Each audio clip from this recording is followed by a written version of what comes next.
Asante sana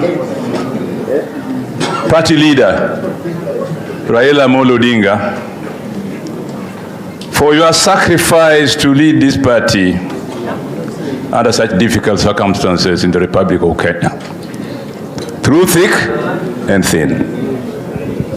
Asante sana viongozi wote ambao wako hapa leo kutoka tabaka mbalimbali, hasa Pwani. Sisi tuko hapa kama wageni, lakini vile tumeona kinaendelea hapa Pwani, unity of purpose is something that we must emphasize as a party and repeat everywhere. Let me say this in English so that our World Bank and IMF, who are the drivers of our government, should understand. Political parties all over the world exist to attain state power. Ama sivyo? There is no political party that exists to organize Christmas parties or hold birthday parties or go and climb Mount Kenya for fun. No.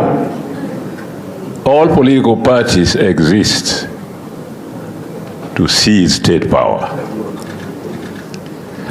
I want to thank the party leader, Mheshimiwa Raila Amolo Odinga, and our chairperson, Gladys Wanga, and the viongozi wote ambao wako hapa mbele.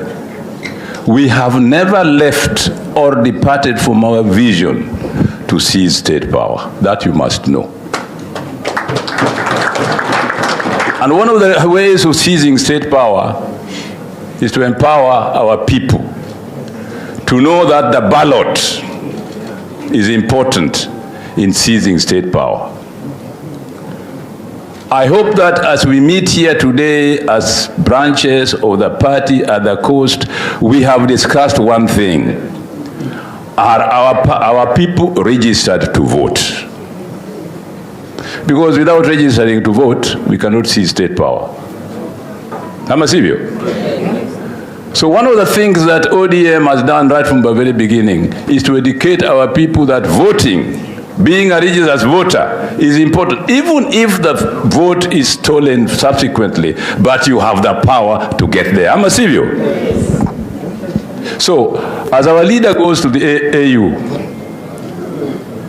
to hold a very important position in the AU, one of the things that the AU these days does is to educate Africans and defend Africans in forming government and defending themselves against foreign power.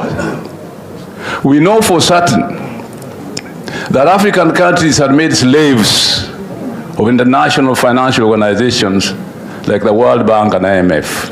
I want to ask the World Bank and IMF, especially the IMF, why is it developing countries are the ones who pay higher interest rates when they borrow money from the IMF than the others? Why? International Monetary Fund is one of the principal agents for underdeveloping our countries. And we as ODM who are there to defend the interests of our people, these are some of the things we must fight when we get into parliament, into county assemblies, into county governments, to educate our people how state power is important in promoting our interests. And we know that bodies like IMF and World Bank control our governments, giving them loans for which they pay higher interest than developed countries. So we are subsidizing other countries and realizing that we are being exploited by IMF, World Bank, and so on. So one of the reasons why we, as a national party like ODM, want to seize power is to liberate our people from this kind of exploitation. So when we meet in our branches like this, we should hold civic education to our people on why it is important to get into government using the vote. Are we together? How many people are together?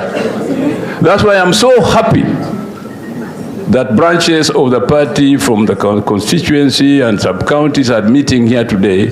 Bana Abdul Swamad, please. This is a very, very good, thing to do. Because it also gives us possibilities of talking to you like I'm doing now, so that we part some of the things that worry us as leaders. I'm sure that when our chairman, our party leader goes to the AU, he's going to fight some of these issues at the AU level. I am sure. And that is very important. That's a very important missionary work that is taking over there to enlighten the rest of Africa about how the AU can be used to deliver us from this slavery. I'm sorry, I have a lot of things to say, but I just want to summarize a few things that are important as we gather here, because I'm not going to meet you again as I'm meeting you here today. So let me throw out my thoughts to you so that you can think about them. Is that okay? Yes. Finally, and very finally, you know, poverty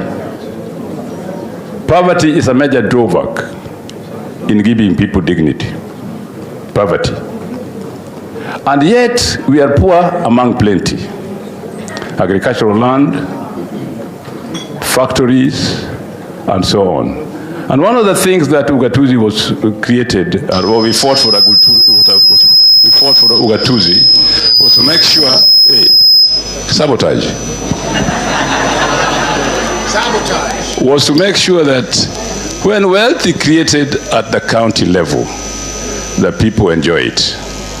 And they use that wealth to develop themselves. So when my friend, my fellow governor, pointed out,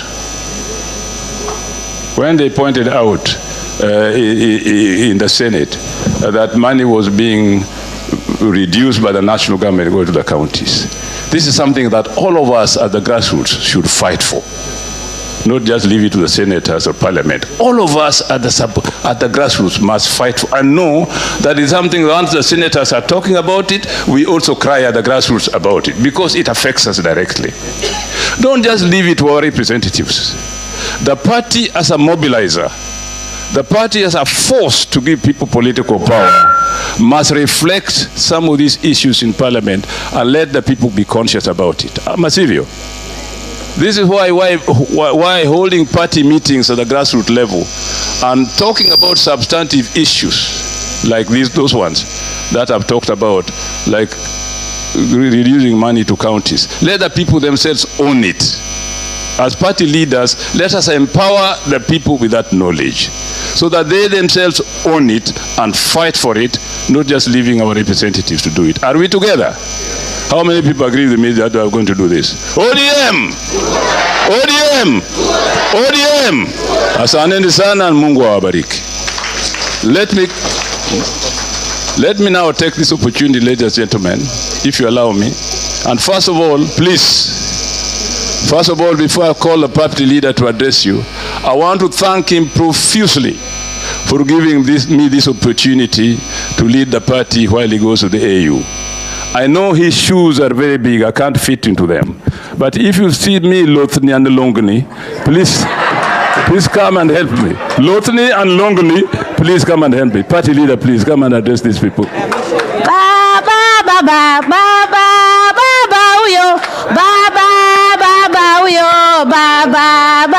Uyoba apendeza baba uyoba wa Afrika baba uyoba ni wa Kenya baba uyoba ni wa chungwa baba